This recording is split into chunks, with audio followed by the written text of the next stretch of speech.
Hey everybody, and welcome to a new year of the Shadow Files. We're changing it up a little bit tonight because Jeremy can't be with us, so we will have Fernando joining us in a moment, and we have a very special guest from Southern Comfort Paranormal. Now, we will be asking her lots of questions about her team and what they're getting up to. And without any more ado, we will just jump straight into it because I know you guys want to get straight into it and not waffle and hear me chat about how Christmas was and all that sort of stuff. So, hey guys, how are you? Hey, how's everybody doing? How's everybody? I'm doing Hi. well. How are you, Mary? I'm doing good. How are you? We're doing fantastic here. It's nice and warm here. I believe it's getting cold for you guys. Oh, yeah. Yeah, over here in New Supposed to York, be the it's most brutal winter on record. Oh, wow. And we're really. and we're actually having a heat wave here. We had, I think, not long ago, we had a few days in a row where it was over 40 degrees Celsius. So that's like 107, 108 degrees Fahrenheit in a row. You know, like you don't really have to rub it in. I mean, we're all here with 3-4 layers of clothing, coats, boots, socks. Still freezing on top of it all. But you go ahead and brag.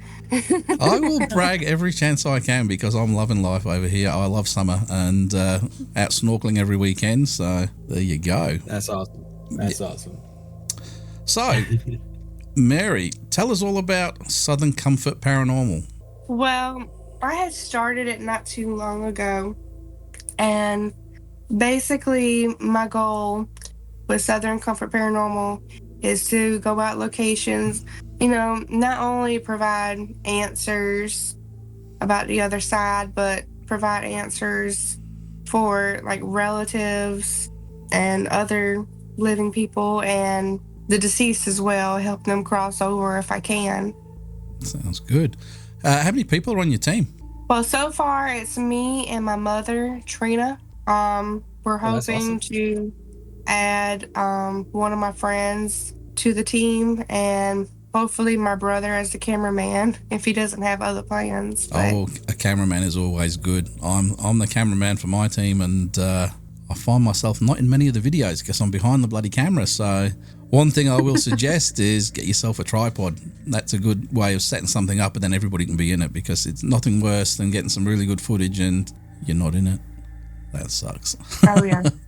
Yeah. And since you're the face for Southern Comfort Paranormal, you know, you have to definitely be in front of the camera so people could know where and how you perform, for sure.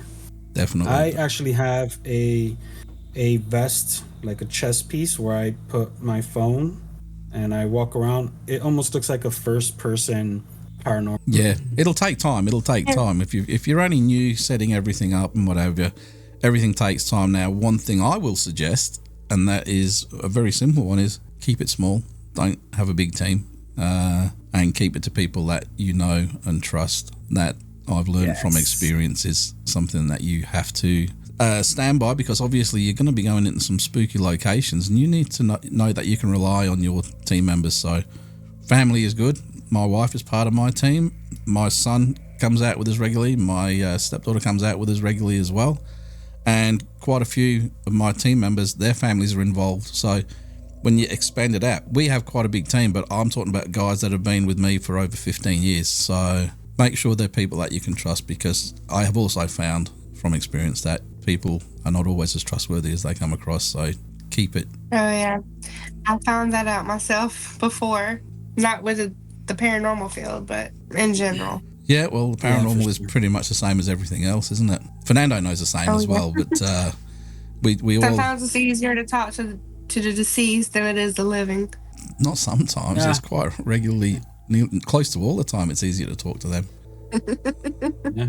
So, I mean, unfortunately, as of right now, I'm more afraid of the living than the dead. and that's... The way things are going, the same. That's one of the things that we have actually found as well, is when we'll visit a location and stuff, it's not the dead that we're worried about. It's actually druggies and, you know, people who are still with us. Well, physically still with us, maybe not all mentally there, but yeah, that they can be a concern. So what sort of gear do you guys use? I've seen a couple of your videos and you have something that looks very awesomely like a thermal imaging camera. Yes, I do have a thermal imaging camera. I also have a REM pod. I have a dead bell. I have an EMF tester. I have you're expecting me to name everything off the top of my head, but I mean, so far it's a great arsenal, that's for sure. Oh yeah, like I have a mail meter and spirit box, and I have a tripod with a laser grid system and a Phasm camera, Phasm light. I have a camera. I have. She has a lot considering she's only new and just starting out. Yeah. Well, yeah. I did go crazy over Ghost Stop, so. That's awesome. That's I'm waiting for the Ovilus 5. Oh, I don't have an Ovilus. I've actually got the old PX. Now the very first original Ovilus came out, and then they switched it up. Bill Chappell's when he was making these things, switched it up to the Bill the Chappell's PX. the one releasing the Ovilus 5 with Ghost Stop, and once tax time comes, I plan on getting the Ovilus 5. See, the beauty of them is now that the words are nice and they print them on the screen and everything, so you can see what they say. The one that I've got, you've got to try and make heads or tails of this robotic voice. It's that old. I wouldn't mind getting a Boo Bear as well. Oh yeah, one that they talk through instead of it just being like an EMF tester and lighting up. But I want a Boo Bear where they interact and they talk. Wow. Yeah, we actually worked with a Boo Bear, and it was pretty disturbing. Yeah. Yeah, we say the ABCs. Oh.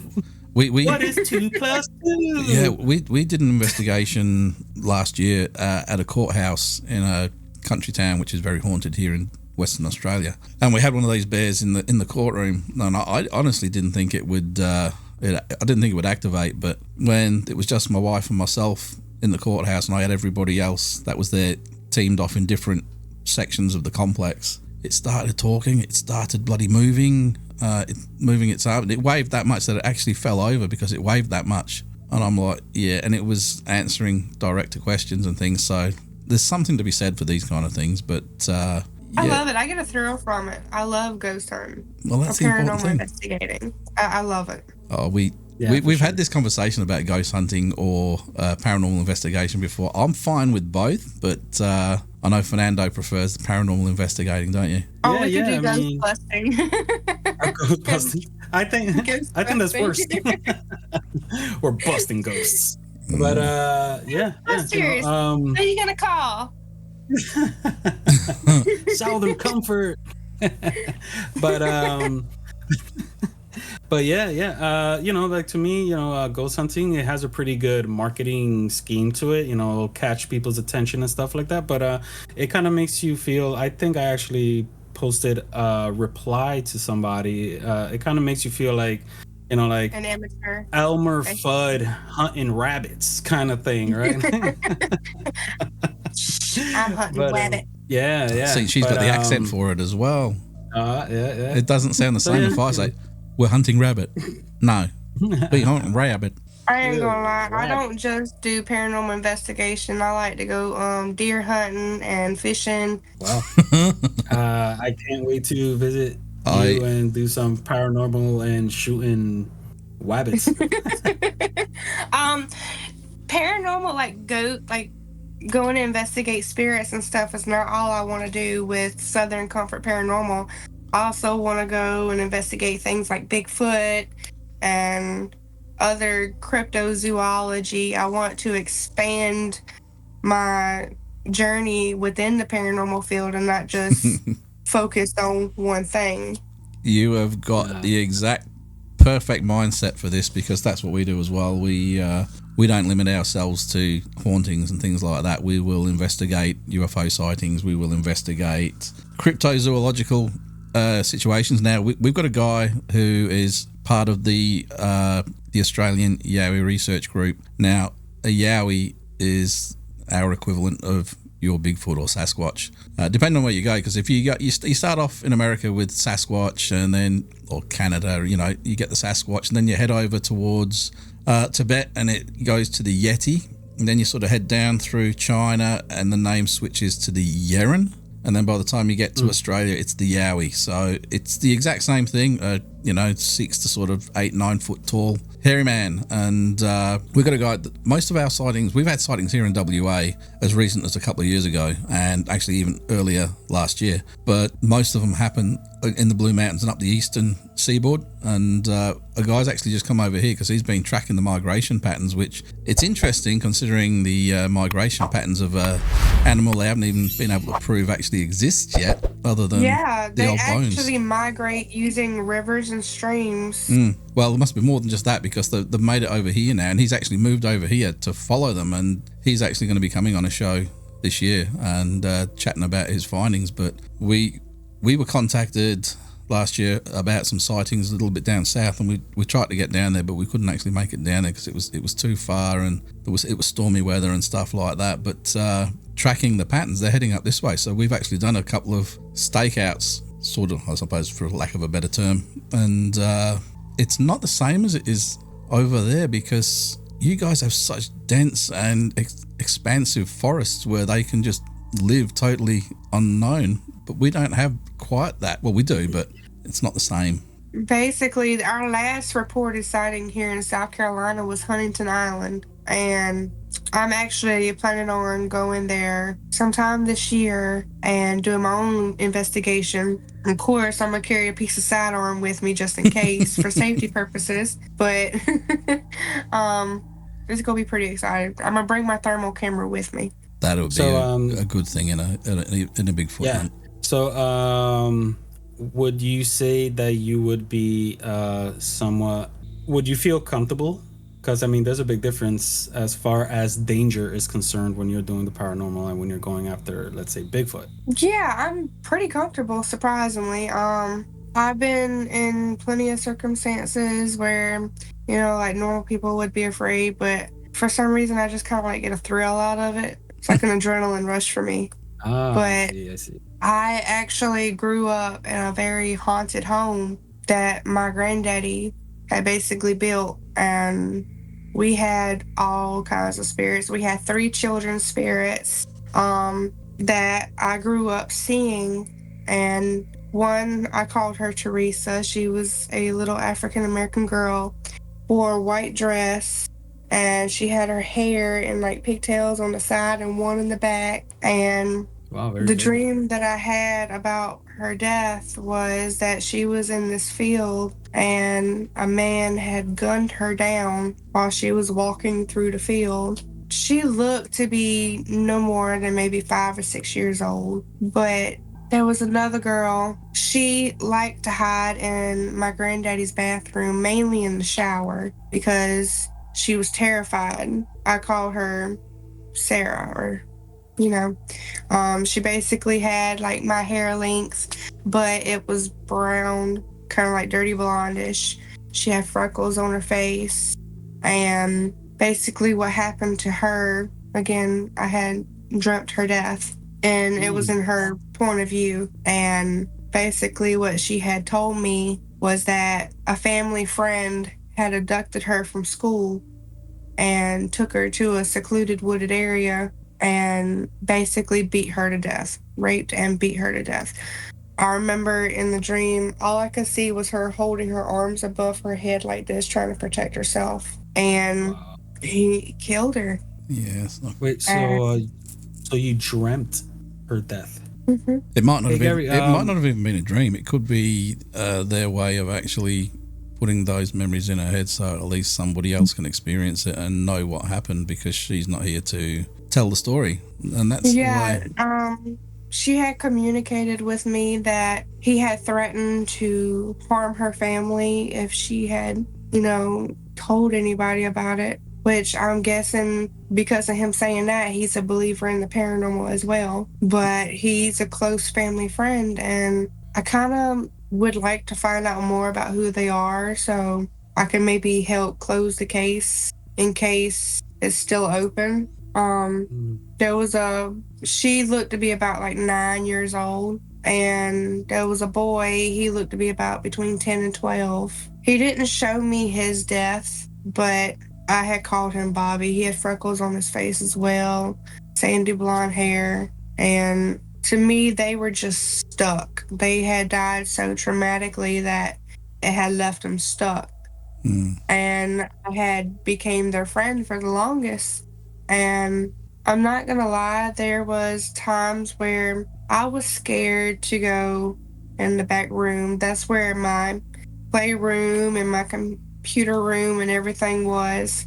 It was one day I was in my playroom and I had this really bad feeling come over me. I remember ducking behind a playpen that I had full of toys, looking up, like peeking over the top, and I saw this man. He was headless, and he had like blood and gore dripping down, but he held his head in his hands as he walked up my hallway. Wow. And yeah, I had a really bad feeling about him, which is why I hid. So it means I mean, it's just the way you go. I mean, just the way how you described him, so detailed. I mean, it's just, anybody would run away from that. Yeah. Oh yeah, as soon as he disappeared, I ran into the living room like I just booked it. Yeah. Like that's not all of my paranormal experiences. I experienced so much more growing up in that house. I was going to say, I was actually going to ask what actually got you interested in the paranormal, but you pretty much already explained that in your stories and everything. Growing up with it, like I don't fear it. There was times where I would sleep at night and I wake up in the middle of the night. And you ever heard about the old hag? Yep. Well, I'd wake up and I can't move. It's like something is on me, holding me down. And I just get to the point where, like, okay, fuck it, I'm gonna go back to sleep. But I've walked to my bedroom, which I didn't have the door at the time, but there was a dark, like, I stopped in my tracks. There was a dark shadow that went all the way up to the top of my doorway, just peering down at me. And I remember backing out and going back into the living room. There was one night where me and my brother had slept by each other because I was scared to sleep by myself, but he volunteered to sleep next to me to kind of give me some peace of mind. He woke up in the middle of the night and saw this dark shadow just leaning over, just like looking at me, kind of like this, just like its full focus was on me while I was sleeping. That's creepy. I have a question for Gary. Yeah. My question is, do you think that everything what Mary's describing is possibly that she's a sensitive?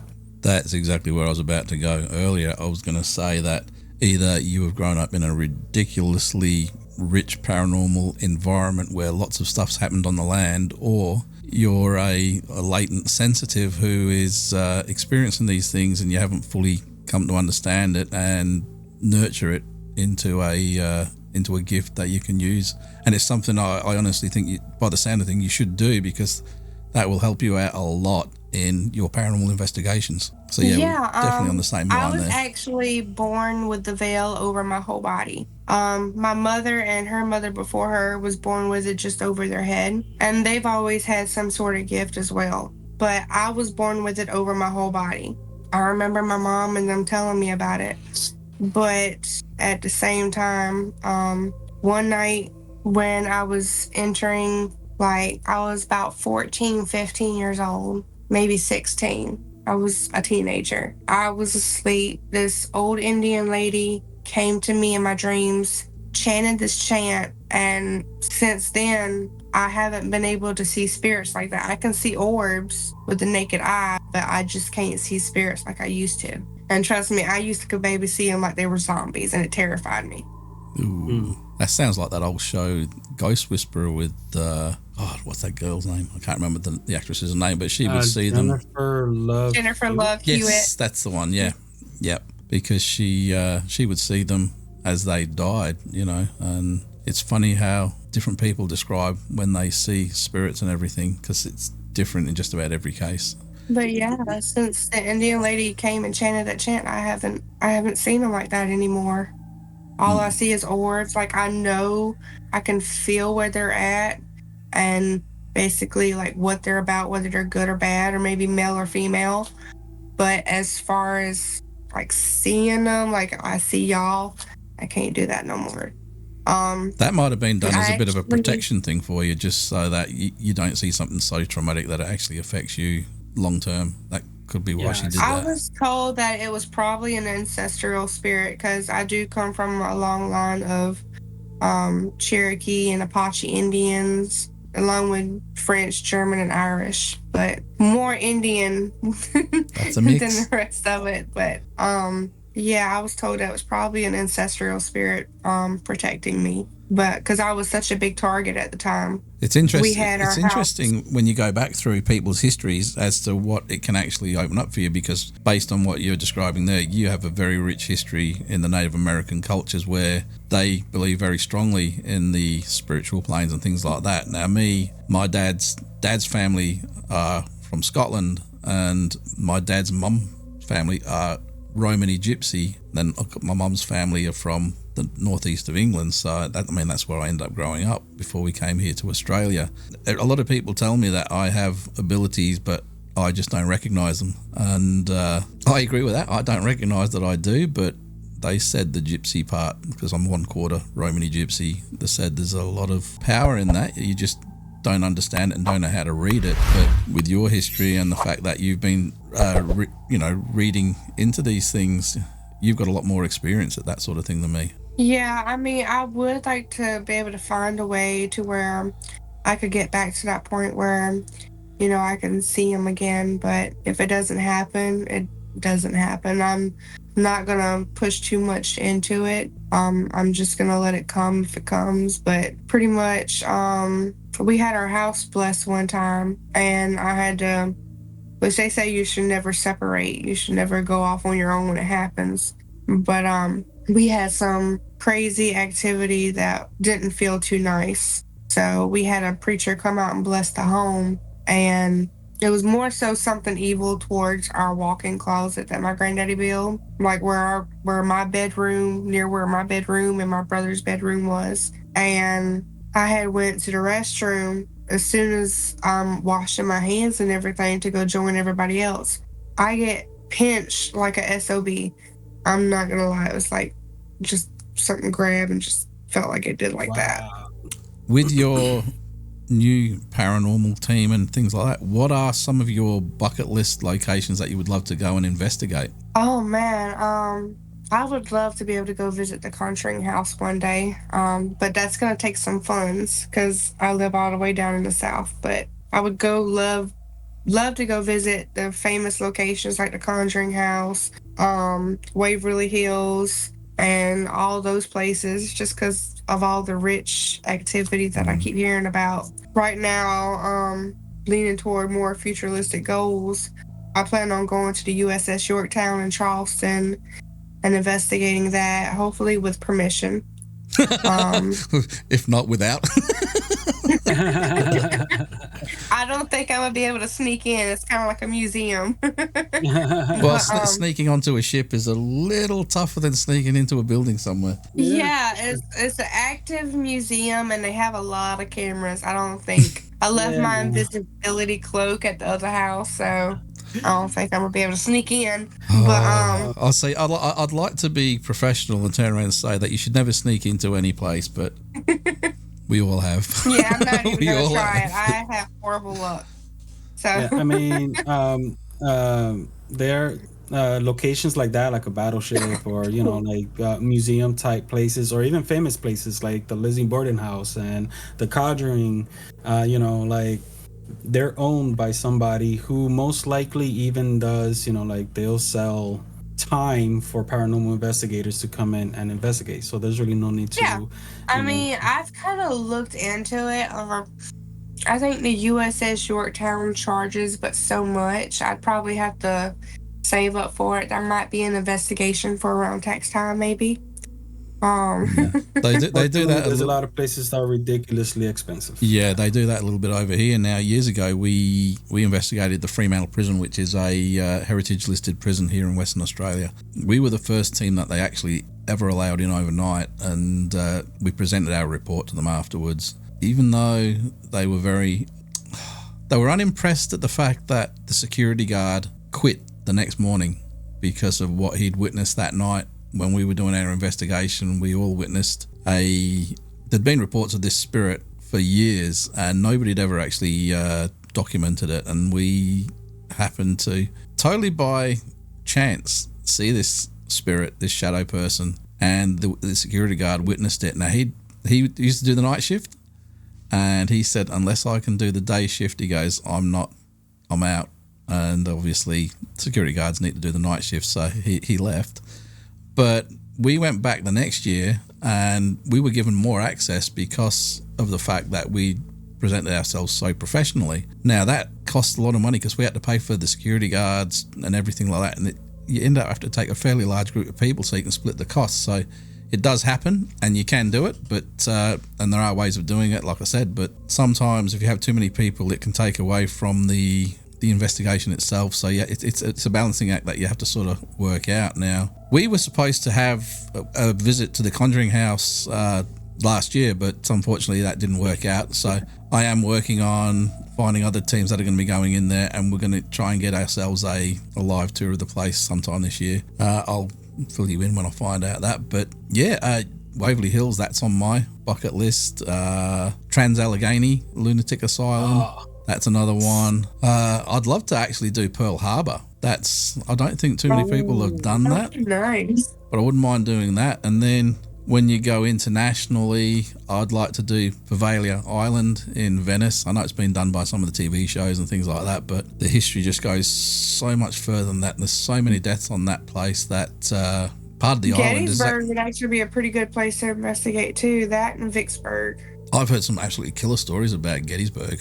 I've heard some absolutely amazing stories. And not just about the soldiers, about other things that have been cited. There's a story out there, and I'm not going to go into it. I'll let you guys Google it and find it later on. But a truck driver had pulled in into one of the truck stops, sort of, those little in bays where they'll sleep the night. There's nothing there. It's just like a in bay off the side of the road. And he was in there, and he said he woke up in the middle of the night to see all of these soldiers in, like, Confederate and Union, I'm not sure which one was which, but walking past, all looking disheveled, almost like a zombie army. And then some of them actually, or one or two of them, looked back and saw him, and they actually started coming back to the truck. And he said it was reminiscent of a episode of The Walking Dead. He said it freaked him out that much that he fired up his truck and he took off in the middle of the night. Now, you'd have to Google that and look it up. It's out there because that's where I saw it. I think I've seen about it on a TV show. Yeah. Believe it or not.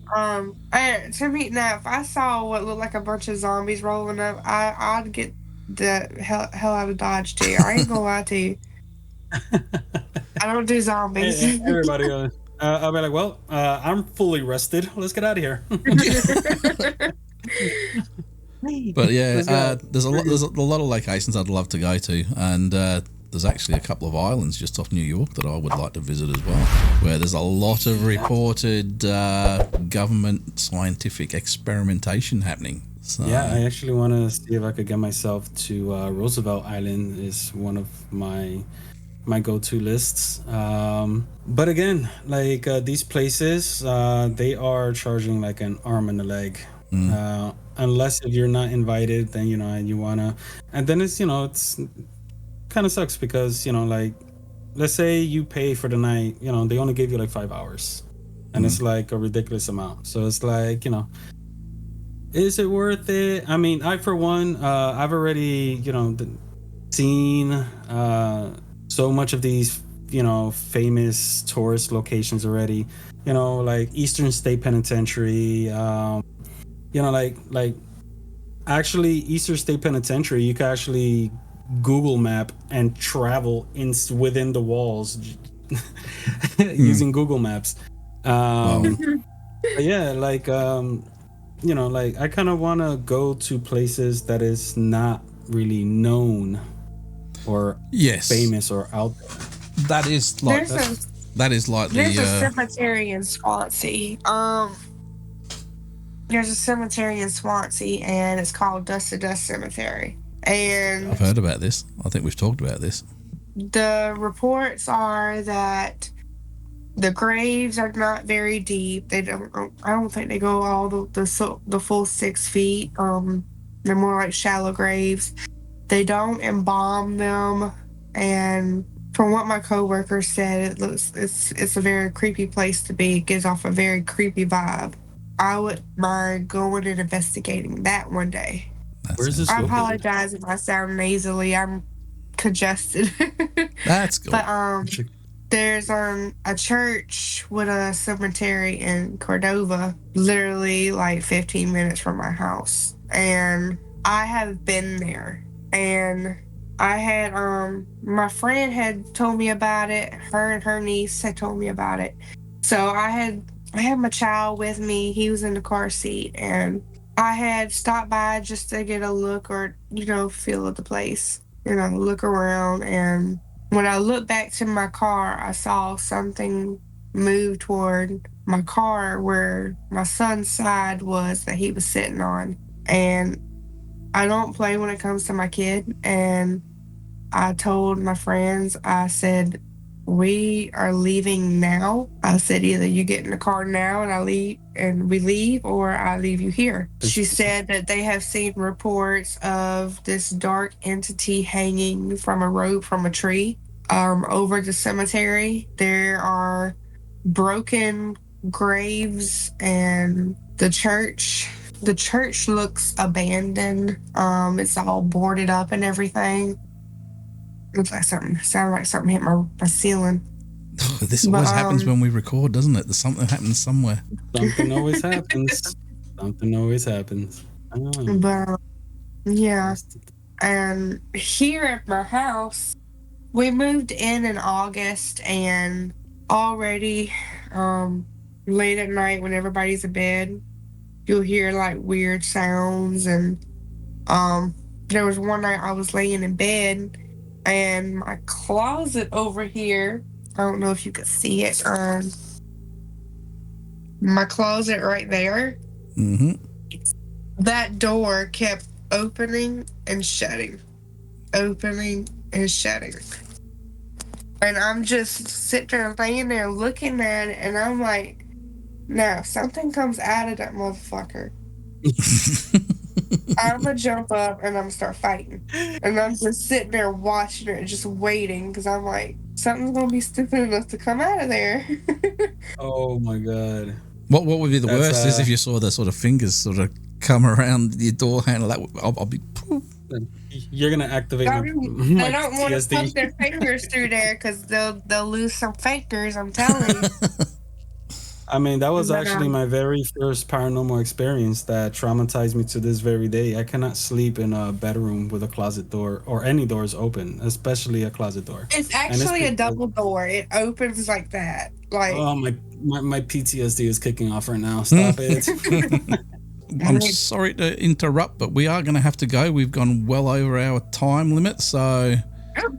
Oh yeah, it doesn't take long. Yeah, I'm it happens all the time. But we'd love to have you back on again soon, and we can continue with your adventures and see where you go from there. Alrighty. All right. Until then, Fernando, Mary, take it easy. Thank you, and I'll see you guys next time. And we'll be back soon. Take it easy, guys.